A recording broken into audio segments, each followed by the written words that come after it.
Mali kono ani Mali kɔ ka fɛn fɛn sɔgɔlen no Yandi TV la aw ni ɲantuma aw bisimila an ka bamanankan kunnafoni sentelima ninnu kɔnɔna la.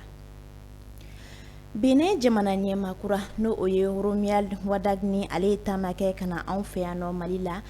tarata don in na juin kalo tile 9 san 2026 a nana badenya ani teriya taama la.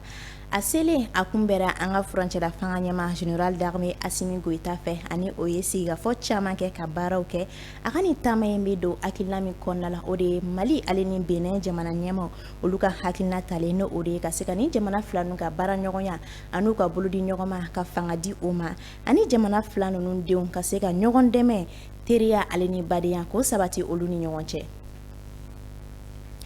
Tarata in na juin kalo tile 9 san 2026 a ka ca ni taji citerne 867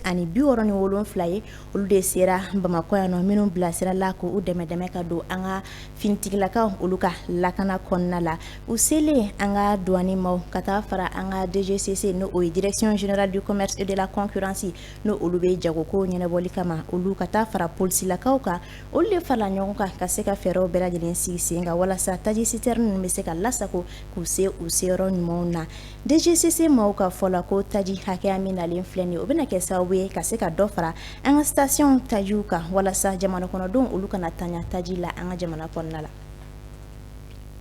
Siganama maa 4 olu de minɛna Keɲeba polisi maaw fɛ dɔgɔkun laban tɛmɛlen sabula ko maramafɛnw yɛrɛ u bolo ka sɔrɔ a dangalen tɛ ani ko a bɛ komi u bɛ fara fɛnɛ kojugukɛlaw kan ka se ka kojuguya walew ta ka ɲɛsin jamana kɔnɔdenw ma an ka polisiw ka nin baaraw senfɛ u sera ka tigɛ kɛ maramafɛn minnu na olu de ye marifaw ka taa fara olu ka marifakisɛ ale ni muru o de yɛrɛ ni maa kofɔlen ninnu bolo u maa 4 ninnu bɛɛ lajɛlen minɛna k'u bila fanga tigilamaaw ka bolo kan ani sɛgɛsɛgɛliw bɛ sen na fɛnɛ walasa ka se ka tigɛ kɛ maaw la minnu bɛ ka u dɛmɛ ni wale ninnu na.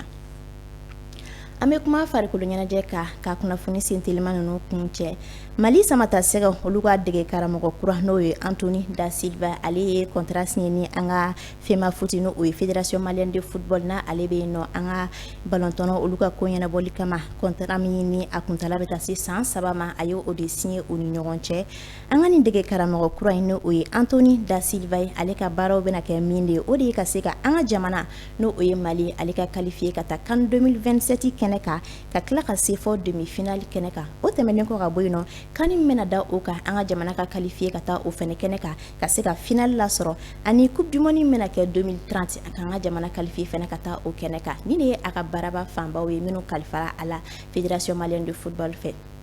Ninnu de tun ye an ka bi kunnafoni sentelimaw ye an sera ka minnu fara ɲɔgɔn kan ka lase aw ma ni wagati in na Yandi TV sanfɛ an b'a fɔ aw ye ko aw k'an bɛ waati wɛrɛ kunnafoni sentelima wɛrɛw kɛnɛ kan.